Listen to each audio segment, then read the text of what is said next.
E nosso entrevistado no estúdio do MPE na TV é o promotor de justiça, Dr. Alexandre Raslan. E o assunto, como você vê desde o início aí do programa, é a lei do silêncio ou a poluição sonora. Tudo bem, doutor? Tudo ótimo. Doutor, já começo perguntando para o senhor, existe muita diferença entre a lei do silêncio e a poluição sonora? Na verdade, esses nomes que dão para as leis, né, são assim arbitrários, né? Então, podia denominar essa lei de qualquer outro nome. A poluição sonora, na verdade, é um fato, né? É um fato que causa incômodo ao trabalho, às atividades sociais, muito embora provocada por algumas das atividades sociais, como as recreativas, por exemplo, e até as religiosas. E está mais do que comprovado que a poluição sonora pode causar e causa danos à saúde humana. Isso é comprovadíssimo. Não, né? comprovado. Existem estudos médicos que comprovam que a partir de 35 decibéis, os estágios profundos de sono já são afetados. Quer dizer, você já não consegue descansar mais. Doutor, o senhor é responsável pela promotoria do meio ambiente. Uma das 3 em Campo Grande, E chega muita reclamação a respeito de poluição sonora? É uma pandemia. Ela ocorre em todos os lugares de Campo Grande, com todo tipo de atividade, não só as atividades recreativas, mas as atividades industriais também, as atividades de venda de bebida em conveniências, em postos de gasolina, em bares que abrem do dia para a noite e não se adequam, né? E aí ocorre que o Ministério Público não pode ficar omisso diante dessas demandas sociais. Então, quando o Ministério Público atua num caso de poluição sonora, ele não está, na verdade, defendendo os interesses do vizinho que reclamou ou daquela vizinhança mesmo, mas sim de toda a sociedade que tem, direta ou indiretamente, prejudicado a sua tranquilidade e a sua saúde durante essa perturbação. Quando o senhor diz que o Ministério Público não pode ficar omisso, ele se dispõe a tentar resolver o problema, ou resolver o problema, a partir de reclamações ou não? Não, olha só, a gente atua também espontaneamente, né? A atuação de ofício, ou mediante denúncias e apresentações são enviadas por meio da ouvidoria, ou então por iniciativa própria dos promotores mesmo, como a gente vem fazendo também. Afinal, vocês estão no dia a dia, né? Afinal, a norma técnica da ABNT, Associação Brasileira de Normas Técnicas, que rege o conforto acústico em comunidades habitadas, tem um dispositivo nela que diz que aqueles níveis devem ser respeitados independentemente da existência de reclamações. Então nós não precisamos, obrigatoriamente, de uma reclamação para isso. Basta que nós constatemos a possibilidade da causação de poluição sonora. Qual que é a providência?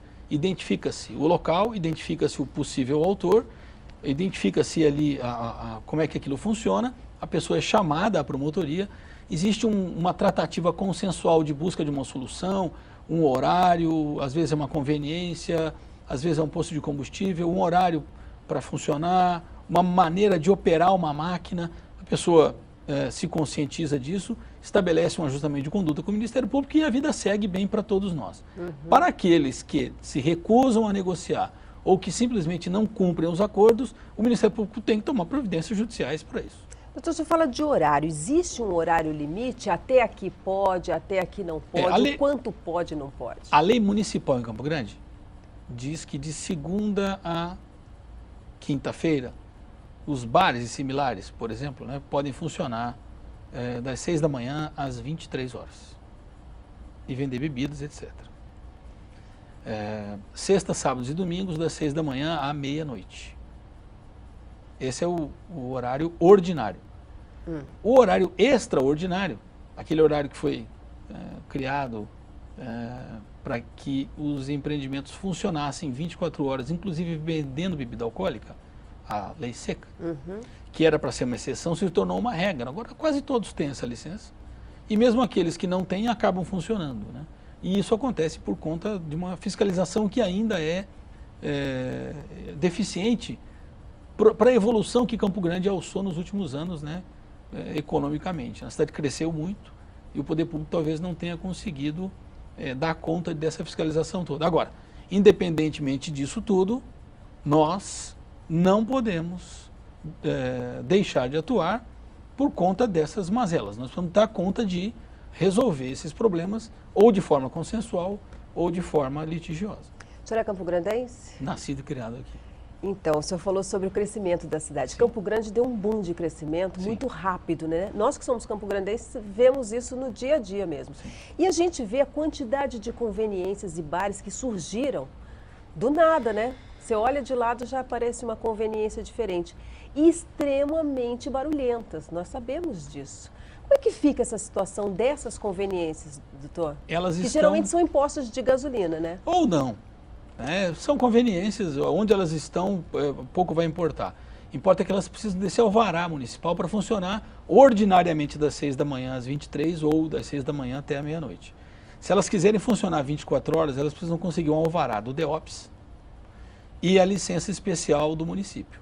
Mas para cumprir isso, eles precisam não ter reclamações de poluição, de perturbação, nesses horários especiais, que são os horários extraordinários. Mas eles podem colocar a culpa, por exemplo, nas pessoas que vão até lá, que estacionam seus carros e ligam um som alto, por exemplo? É muito importante dizer que no direito ambiental a culpa é uma coisa que não se discute. Eu só discuto o comportamento e o resultado. E no direito ambiental também, o poluidor ele pode ser direto ou indireto. O poluidor direto é aquele que pratica o ato. O poluidor indireto é aquele que, de qualquer modo, contribui para a prática daquele ato. Então, se eu tenho uma conveniência em um posto de combustível e naquela região há perturbação, algazarra, rachas, tiroteio, e eu consigo identificar que uma das fontes desse problema é aquela conveniência, é possível que, encerrando as atividades daquela conveniência em determinados horários, a gente consiga eliminar o problema, como vai ser feito em uma das conveniências em Campo Grande esta semana, no mais tardar segunda-feira. O próprio dono do posto disse, eu não aguento mais, eu vou encerrar a minha conveniência. O próprio comerciante Exatamente. Já fica... E posto de gasolina é uma atividade perigosa, naturalmente, por conta do produto que se trata ali. Porque e não é lugar de aglomeração de gente. Está fumando, está bebendo, né? Nós sabemos. Na verdade, muito bem posto disso, de combustível... né? É um lugar onde vai abastecer o automóvel e ir embora, não é um lugar para você ficar. Deveria, né, doutor? Pois é uma coisa cultural também, né? Uma coisa cultural. E que tem crescido bastante. Tem crescido bastante e os donos de postos de gasolina têm as conveniências como um reforço da receita do empreendimento. Ela não é tão significativa assim, né? Por exemplo, nesse posto de combustível em que a gente vai pactuar um ajustamento de conduta, o faturamento do posto durante a madrugada na venda de combustíveis e óleos, 30% do valor do total. A conveniência não chega a 5%. E como então, fica esse comerciante? Não, ele tem que fazer uma opção. Né? Ele tem que fazer uma opção. Vai ser dele. Não, a opção, na verdade, a ideia trazida de fechar a conveniência nesses horários de 11 às 6 da manhã ou de meia-noite às 6 partiu dele. Ele falou, não suporto mais ser perturbado por essa bagunça e eu não quero participar disso. Se ele já está cansado, imagina só a vizinhança. Exatamente. O CIOPS nos remeteu mais de 50 reclamações no período de menos de 15, 20 dias. Poluição sonora é o assunto que hoje nós discutimos aqui com o Dr. Alexandre Raslan. Vamos voltar no próximo bloco falando um pouquinho mais aí a respeito de poluição sonora e também do assunto tão polêmico que é o Parque de Exposições e os shows que foram cancelados. Nós já voltamos.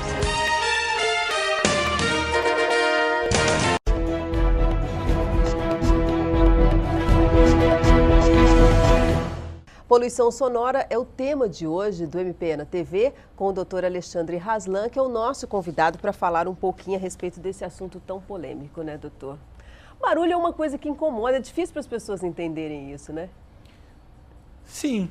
Não é muito simples isso? Desde que elas experimentem o incômodo, né? Aí elas vão entender muito fácil. É, né? É. Doutor, qualquer tipo de barulho, ele pode ser identificado como poluição sonora? Por exemplo, se eu moro do lado de uma oficina, sim, que faz muito barulho mesmo, sim, mesmo no horário comercial, sim, eu posso fazer uma reclamação diante do Ministério Público? Pode, porque esses limites de decibéis, eles valem para o dia todo. Durante o dia, os limites são maiores. Durante a noite, os limites são menores. Porque o sossego noturno, ele é muito mais valioso para nós todos, né? Então, se você tem uma atividade lá da sua casa que produz muito barulho, ruído é uma coisa e música é outra coisa. Um ruído, uma oficina produz ruído, barulho. Então, se esses barulhos chegam a incomodar, eles podem ser medidos e a gente pode tentar chegar a um bom termo nisso aqui. O que as pessoas têm que ter em consciência também é que elas também produzem barulhos, né? Então, há de se refletir a respeito de uma tolerância, né? Mas tem uma coisa que é muito simples. O que maltrata na poluição sonora é a intensidade, ou seja, o volume dos decibéis e a intensidade com que eles, a frequência e a intensidade com que eles são, a população é exposta, né? E uma coisa que é muito simples é você, por exemplo, ficar numa sala com ar-condicionado. Quando você desliga aquele ar-condicionado, você sente um silêncio extraordinário. Ensurdecedor. Ensurdecedor, um silêncio maravilhoso. Na verdade, as pessoas não podem interpretar essas ações do Ministério Público como uma luta contra o barulho, não. É uma luta contra os excessos, contra os irresponsáveis, que mesmo sabendo que devem cumprir a lei, não cumprem. E dizem, às vezes textualmente em nossos gabinetes, que não vão cumprir, porque não querem cumprir. E aí nos deixa numa situação muito difícil, sob o ponto de vista do nosso maior credor, que é o povo, que é a sociedade. Nós devemos satisfação para o titular desse interesse difuso ao meio ambiente ecologicamente equilibrado, que é a sociedade.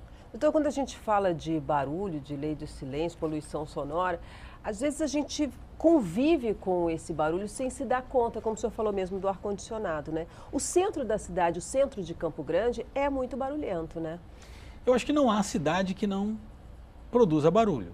Eu acredito que o que a gente pode centrar as atenções, na verdade, são para os empreendimentos que causam poluição sonora.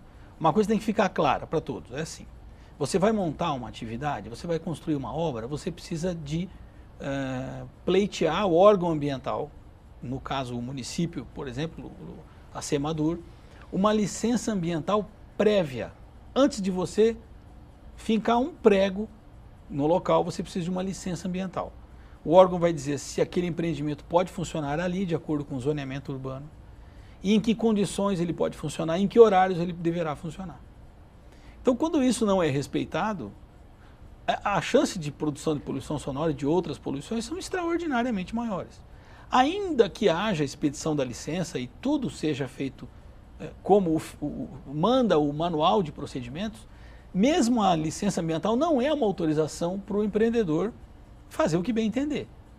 Ela, mais do que direitos para o empreendedor, ela cria obrigações para ele e limites. Por falar em obrigações e limites, a gente fala agora um pouquinho a respeito do Parque de Exposições do Alcide Coelho, onde foi feita a intervenção em relação aos shows. Certo. O Ministério Público se colocou contra aí os shows pela questão do meio ambiente, é isso? Na verdade, nós não nos colocamos contra. Contra o show, né? Não, de maneira nenhuma, nem contra o show, nem contra a Expo Grande. Essa, na verdade, é o argumento daqueles irresponsáveis, né, que usam para que a gente tenha a imagem do trabalho enfraquecida. Então, qual que é o problema ali? A exposição tem uma tradição de muitos anos? Tem. Os shows têm a mesma tradição de tantos anos? Não tem. Esses shows são recentes. Ainda que fossem antigos. O que acontece? O que o Ministério Público procurou consensualmente com a CRISU foi um entendimento, um ajustamento de conduta, a exemplo desse, que nós vamos fazer em breve com um posto de combustível, logicamente que com outras condições. Nada parecido com isso, mas era um consenso. A CRISU se negou a conversar, a realizar o acordo, abandonou as negociações sem nenhuma satisfação, dizendo que se ia fazer ou não ia fazer. Nós fizemos um levantamento no ano de 2010. Nós tivemos em média um show a cada 7 dias na CRISU. Então não é só durante a Expo Grande, isso é uma mentira. E todos esses shows ultrapassaram um limite de 45 decibéis para aquela zona no período noturno. Então, de 10 shows que foram medidos, o show que menos ultrapassou o limite chegou a 71 decibéis. O que mais ultrapassou o limite chegou a 82 decibéis. Então, não há como você concordar que uma situação dessa permaneça.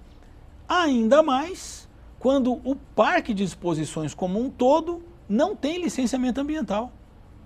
nem para atividade de parque, nem para atividade de feira, muito menos para atividade de shows, eventos musicais e rodeios. Então existem 3 procedimentos de licenciamento ambiental que tramitam no órgão ambiental municipal desde 2004, que estão parados por falta de impulso do interessado, que é a Crisul. É exatamente o que eu ia perguntar, mas por que só agora tudo isso veio à tona? Não é só agora, é porque a gente precisa esgotar o meio de solução consensual. Então, quando dizem que a gente entra com a ação sem conversar, entramos com a ação sem conversar. Quando conversamos e a conversa não progride e a gente entra com a ação, somos criticados também. Eu prefiro ser criticado da segunda forma, porque foi dada a chance para eles se regularizarem. Eles simplesmente não acreditaram que o Ministério Público fosse tomar uma providência. E esses shows não vão acontecer, doutor? Isso já é uma... O que está havendo tanta discussão, assim, na a verdade, imprensa tem falado muito, vai ter, não vai ter. Muita gente está falando muita coisa, isso é uma técnica, né? De você criar uma confusão tão grande para driblar o ponto nuclear da história, que é a irresponsabilidade do empreendedor Crisul no gerenciamento ambiental do seu parque. Isso está escrito, está assinado, e foi o que o Tribunal de Justiça concordou. Agora, se os shows vão acontecer ou não, isso não é um problema do Ministério Público. A decisão judicial não proíbe os shows. A decisão judicial, atendendo um pedido de uma ação civil pública, foi de que os shows podem acontecer, desde que respeitada a lei. E se ela for desrespeitada? Existe uma multa de R$100 mil para cada evento que acontecer em desrespeito à falta de licença ambiental. E essa multa pode ser majorada e outras providências podem ser tomadas também para garantir o efeito prático dessa decisão judicial. Doutor, agora... Assunto encerrado, isso Parque de Exposições, né? Exatamente. Por enquanto. Por enquanto, pelo menos. Vamos falar um pouquinho a respeito desse convênio que o Ministério Público hoje faz com a Águas de Guariroba, falando a respeito dos esgotos de Campo Grande. Mato Grosso do Sul ou Campo Grande? Campo Grande. Águas é só Campo Grande, mas eu acho que isso vale para todo o estado também e seria muito interessante que a gente pudesse fazer a mesma coisa com a Sanesul. Como é que funciona esse Acontece convênio? o seguinte, eu vou te contar só uma breve história. Eu sou nascido e criado aqui, nós já falamos disso aqui. Na minha casa, antigamente, nós tínhamos água tratada, mas não tínhamos esgoto, então furava-se fossa. Então Campo Grande passou um período muito grande sem rede pública de coleta de esgoto e também com uma rede pública de fornecimento de água... Era fossa e poço, né? Fossa e poço, exatamente. Então, qual que é a realidade agora? A realidade mudou um pouco, vem mudando, né? A concessionária comprova para a agência de regulação que cumpriu algumas metas e a situação do saneamento básico no país ela está tão valorizada, mas tão valorizada, que em 2007 o Congresso Nacional editou uma lei, que é a Lei do Marco Regulatório do Saneamento Básico, em que tem um artigo lá que é autoexplicativo, que ele diz o seguinte: aonde houver rede de fornecimento de água tratada e rede de coleta de esgoto para devido tratamento, a obrigatoriedade da ligação ela é absoluta. Então, toda edificação urbana permanente que tiver à disposição essas duas redes, ela tem que consumir água tratada e destinar o esgoto para tratamento. A exceção a isso é quando não há rede. E aí não é qualquer fossa que tem que ser feita. Existe uma fossa que também é tecnicamente correta para ser construída. Não essa que é simplesmente um buraco e os dejetos vão sendo jogados ali. E agora o Ministério Público se une para que isso seja massificado. O que a gente quer é sensibilizar e conscientizar a população, antes de tomar outras providências legais, de que você pode estar consumindo água contaminada pelo seu próprio esgoto ou pelo esgoto do seu vizinho. Então eu costumo dizer, um exemplo muito simples, você tem um terreno pequeno, né, onde você mora, você tem sua casa, as pessoas costumam fazer a fossa na frente ou na calçada, o que é um absurdo maior ainda, e furar um poço no quintal. Então as pessoas imaginam que no subsolo são dois mundos completamente diferentes, que não se comunicam. Isso é uma grande mentira, né? Isso é uma grande mentira. A água que eu coleto para o meu consumo, ela pode estar sendo contaminada pelo meu próprio esgoto. Aí as pessoas vão dizer, mas eu preciso pagar a ligação. Bom, a lei garante a cobrança da ligação. O contrato que foi feito em 2000 com os acionistas anteriores já previa isso, inclusive no edital. Então, se fizer ligação de esgoto para todo mundo de graça, vai subir o preço da água, porque vai haver um desequilíbrio econômico e financeiro no contrato, além do reajuste anual. E quem não tem dinheiro, doutor? Existe uma tarifa social para isso, existe um decreto municipal, um regulamento de serviço, as pessoas têm que ir atrás disso, né? E uma coisa que eu acho interessante é o seguinte, as pessoas reclamam, vai aumentar o valor da minha conta. Vai, mas você precisa economizar água.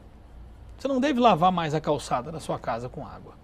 Sou mato-grossense, já está na hora de parar com isso, né? E já passou da hora. Já, né? Já passou da hora. Então, as pessoas têm que entender que o orçamento doméstico, ele tem que ser também sustentável.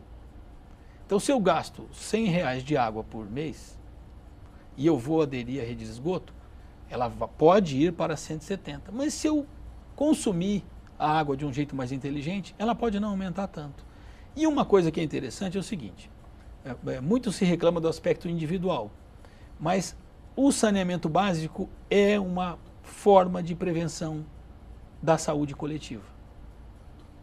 Então, você diminui uma série de doenças, você diminui uma série de atendimentos médicos em postos de saúde, e os empresários também precisavam ficar atentos pelo seguinte, quando há menos doenças, há menos licenças para a saúde dos funcionários. Então você tem a sua equipe trabalhando sempre. É a economia inteligente, né? A escola também. Há escolas em Campo Grande que não consomem água tratada, escolas particulares. Elas vão ser chamadas a isso. Hotéis em Campo Grande que utilizam poços. Hospitais, clínicas médicas, restaurantes.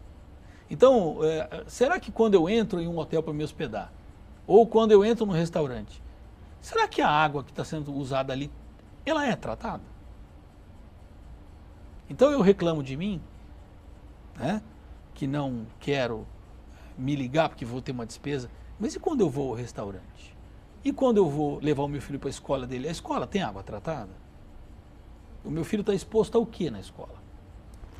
Bom, esse é um assunto que a gente pode voltar aqui para conversar um pouquinho mais, né, Não há dúvida doutor? nenhuma. Nós vamos conversar um pouquinho mais. Fica aqui o convite, doutor Alexandre, para a Obrigado. gente conversar um pouquinho mais a respeito disso. Nós ficamos por aqui, agradecemos a sua atenção e voltamos na semana que vem para falar um pouco mais de Ministério Público e todas as suas ações. A gente se vê. Tchau.